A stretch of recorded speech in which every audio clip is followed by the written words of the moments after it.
She was just his driver. At least that's what everyone thought. Every morning, Rachel Monroe wore the same uniform, drove the same black SUV, and followed the same route through downtown Chicago. Quiet, reliable, invisible. And every morning, Nathan Carter, the city's most elusive millionaire, sat in the back seat reading reports and pretending she didn't exist. Until the day everything changed. It started with a single question, not from her, from him. Do you believe people meet by accident or for a reason? She didn't answer. But later that night, as she held a tiny black box soaked in rainwater, not with a ring, but with something far more personal inside, she knew the answer. Because what if your second chance in life doesn't knock? What if it drives up quietly beside you, wearing a vest and carrying the past you never knew was yours? This isn't just a love story. It's about timing sacrifice and the kind of redemption you don't see coming until it's staring at you in the rearview mirror. So don't blink. You're about to discover how one woman's forgotten dream and one man's buried guilt collided on a rain-slick street and built something neither of them saw coming. Rachel Monroe had driven 100 clients before him, but none like Nathan Carter. That morning had started like any other. Up at 5:30, make Liam's lunch, wake him with a kiss on the forehead, prep breakfast for Mom Helen, then into the black slacks, the white blouse and the matching vest of elite transport. Rachel's life had become a routine of sacrifices. Architecture school, left behind the day that second line on the test turned pink. She had become the best driver on the team. She knew the shortcuts through Chicago like the back of her hand, and she never ever arrived late. But when she was asked to fill in last minute for a high-end client whose regular driver had fallen ill, she didn't expect him. Nathan Carter, he wasn't like the others. He looked her in the eyes. He apologized for the short notice. He asked, "Did I ruin your morning?" That one question, so simple, threw her off more than traffic ever had. At 35, Nathan was already a fixture in the business world, founder of Carter Development's Genius of Green Architecture, fresh out of a tabloid-soaked divorce that made headlines for all the wrong reasons. When she dropped him off at his penthouse that day, he asked her name, her employee number. And then without blinking, he said, "I want you to be my permanent driver while you're on time. You don't talk unless it matters, and you drive like someone who knows when to slow down." For the next 2 years, Rachel picked him up at 7:15 sharp. They rode through morning fog, late-night meetings, city protests, snowstorms. At first it was silence, then a comment here, a book title there. Eventually, they talked about everything. He once left a book on sustainable architecture in the back seat. "Thought you'd like it," he said. "For someone who gave up the field, you seem to still carry it." Why had he said that? How much had she let slip? Then came the cafe. That day he got in the car after a brutal meeting. He didn't speak for 20 minutes, just stared out the window. Distant, finally he asked, "Do you have time for coffee?" She hesitated. Liam needed to be picked up. Her mom was waiting, but something in his voice. "Just for a moment," she said, pulling over. At the corner cafe in Lincoln Park, tucked into a seat far from any windows, Rachel stirred her coffee. "What's this about?" she asked. "I've got 40 minutes. Nathan looked nervous, him the man who handled boardrooms like he was born in a suit. "I knew your father," he said, "Richard Monroe." Rachel froze. "My father died 10 years ago." "What are you talking about? He was my family's driver." Nathan said, "When I was 15, he worked for us, and he saved us." Could that be true? He told her how Richard had once found documents in the back of the car proof that Nathan's father was being defrauded by a business partner. Instead of ignoring it, he brought it to the family. "He saved our company. My father always said we owed him everything." Rachel's head was spinning. Her father a mechanic or both? He never told them this. Why, that night she went digging through old boxes, and there it was. A letter yellowed with time, stamped with the Carter Development's logo, a thank you signed by Nathan's father. "Why didn't he tell us?" Rachel asked her mother. "Because your father didn't need applause," Helen whispered. "He did what decent men do." After that, things shifted.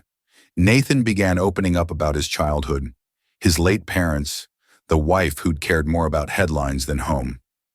He listened too, about her ex who vanished when she got pregnant, about the dreams she folded away to make room for responsibility. And then one day, Nathan asked, "Have you ever thought about going back to architecture school?" Every week, she admitted, "But it's not the right time. My company offers scholarships to employees with flexible schedules. This isn't a favor, it's a real opportunity." Rachel didn't answer right away, but that night while Liam slept, she read the brochure front to back. She wanted it, but how could she accept it from him? Then everything changed. Liam got sick, a sudden fever, struggling to breathe, pneumonia. She rushed him to the ER. Nathan called, not to ask why she missed work, but to ask if she was okay. 3 hours later, he showed up with a pediatric specialist. "This isn't charity," he said, meeting her angry, tear-stained glare. "It's what anyone decent would do if they could." He visited every day, with food books, calm. Liam smiled for the first time in days. Rachel felt something shift inside her. But was it gratitude or something more? We're so sorry to interrupt the story here, but it only gets more intense from here. Now tell us, if you were Rachel, would you accept Nathan's help? Or would pride get in the way? Do you believe in second chances when life gives you a path back to your dreams? Also, we'd love to know, which country are you watching from? If this story tugged at your heart, even just a little, please, drop a heart and share it with someone who believes in second chances too. Rachel never thought success could feel this fragile. After Liam's recovery, life moved quickly, faster than she could catch her breath. She accepted Nathan's scholarship and returned to architecture school 3 nights a week, with Nathan adjusting her driving schedule so she wouldn't lose income. "It's not a favor," he reminded her. "It's an investment." But the more she grew, the more eyes turned toward her, and not all were kind. People started to whisper about her and Nathan. About the late nights, the private rides, the way he looked at her in meetings, and then came Brandon Myers, slick smiling, ruthless, a rival developer who'd been circling Carter Developments like a vulture for years. One night, Nathan invited Rachel to deliver a document during a high-profile event at the Gold Coast Hilton. She arrived in uniform, clipboard in hand, just doing her job, until Brandon, seeing her approach, turned to Nathan and smirked. "Ah, the driver," he said in English, clearly assuming she wouldn't understand. "I get it now. She's not just on the payroll." "Huh." Rachel heard every word. She didn't flinch. Instead, she handed Nathan the file and replied in perfect English. "Were these the documents you needed?" Mr. Carter. Nathan's eyes locked with hers, proud, protective. But something had shifted. That night he apologized. He was out of line. But Rachel just shrugged. "I've dealt with worse. People see uniforms and assume they know everything. They don't." And yet, the rumors kept growing. 2 weeks later at a board meeting, Brandon struck again, this time with photos. Rachel entering Nathan's penthouse, with Liam at the hospital on a quiet weekend in Boulder, Colorado. "Is this how we define professionalism at Carter Developments?" Brandon asked the room. Scholarships, private weekends, emotional favoritism. The silence was suffocating. Nathan clenched his jaw. He looked ready to erupt until someone stood. Sophie Carter, Nathan's sister, fierce, poised, and always the sharpest mind in the room. "Rachel Monroe," she said clearly, "is more than Nathan's driver. She's the designer of the community housing model we just secured approval for in Riverbend. Her concepts were used with her permission anonymously. Why? Because she didn't want credit she hadn't earned." A murmur spread across the room. "She's not here because she's charming," Sophie added, locking eyes with Brandon. "She's here because she's brilliant." The meeting ended. Brandon fumed. But Rachel, she knew things could never go back to the way they were. That night she called Nathan. "I can't be your driver anymore," she said quietly. "It's too much for you, for me, for what I'm trying to build." There was a pause. "Is that what you really want?" he asked. "It's what I need." He didn't fight her. He respected her too much. The next day, she requested reassignment. Her supervisor didn't ask questions. Everyone had heard the rumors. And just like that, she was driving strangers again, men who never looked at her twice, never asked her name. And yet, she couldn't stop thinking about him.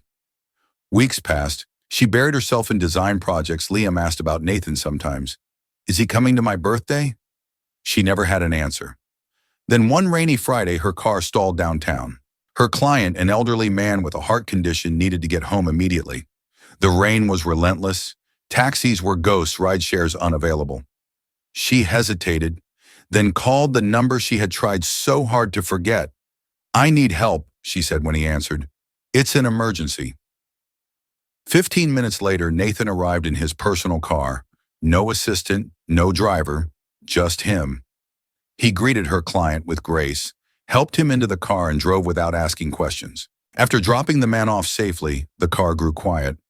Rachel sat in the back seat, soaked, heart pounding. She hadn't seen him in nearly 3 months. "Thank you," she said finally. "You didn't have to come. I'll always come when you need me," Nathan said, looking at her through the rearview mirror. "That hasn't changed."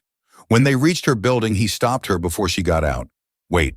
He stepped out into the downpour, reached into his front seat, and pulled out a small black box. Rachel's breath caught. "Do you really want to say this here?" In the middle of a storm, she asked, her hair drenched, rain running down her neck.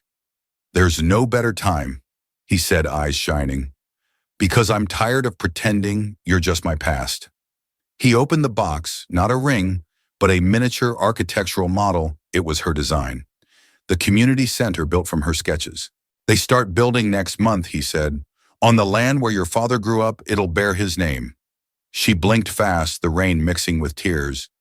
"You didn't have to do this, I did," he said, "because I believe in your talent.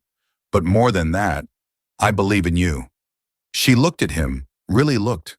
Could she love this man? Could she let herself? "I feel something for you," she whispered.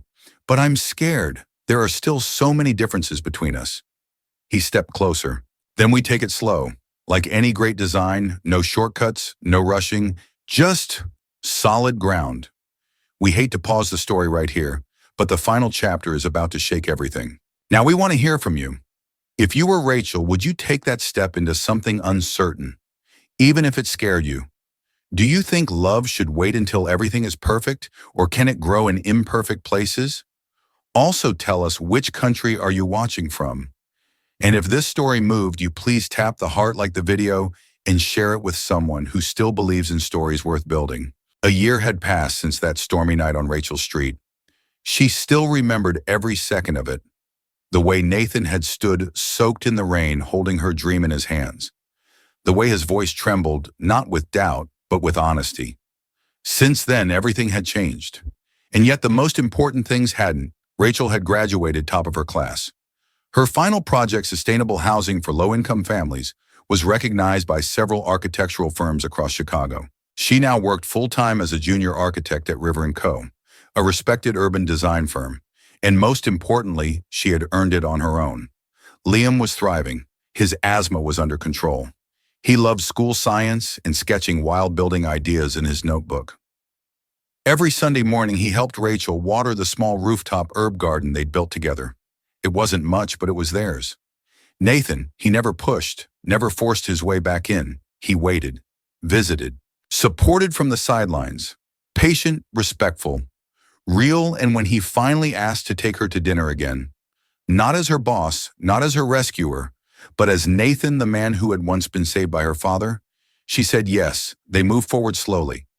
No grand declarations, no promises they couldn't yet keep.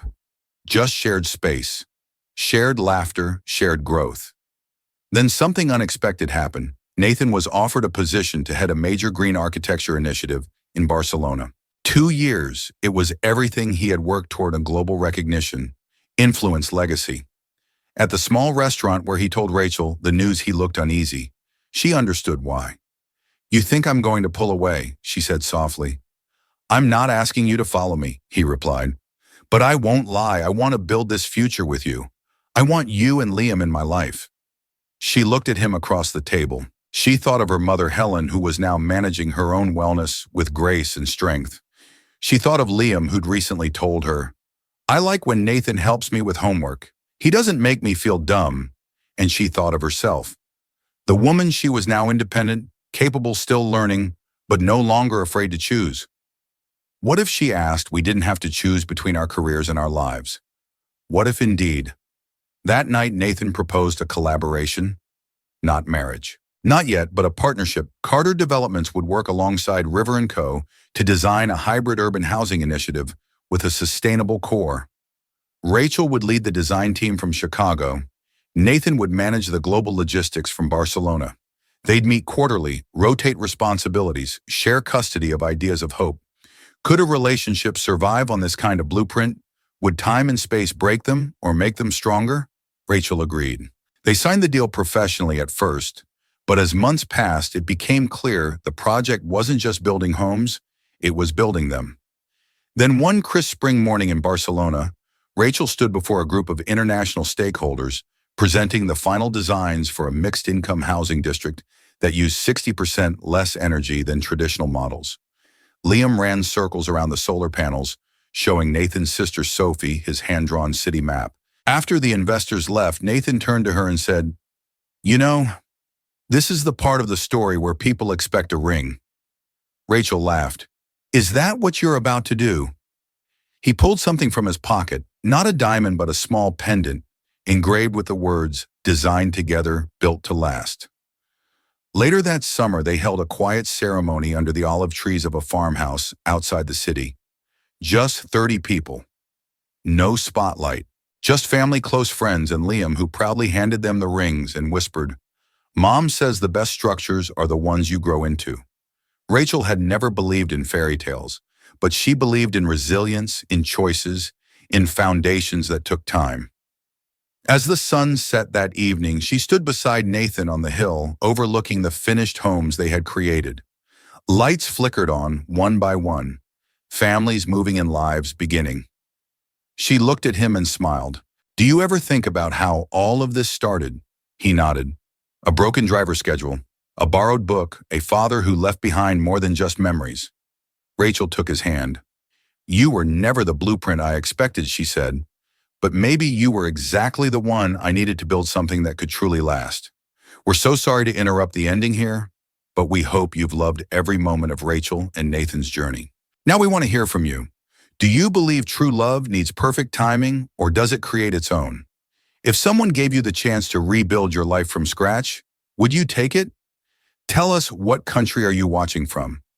If you felt something from this story, please like the video, tap the heart, and share it with someone who still believes in love, that's slow, steady, and strong. And before you go, how did this story land with you? Comment no 3 if you loved it. No 2 if it was just okay. No 1 if it didn't quite work for you. We read every response and we're grateful you're here.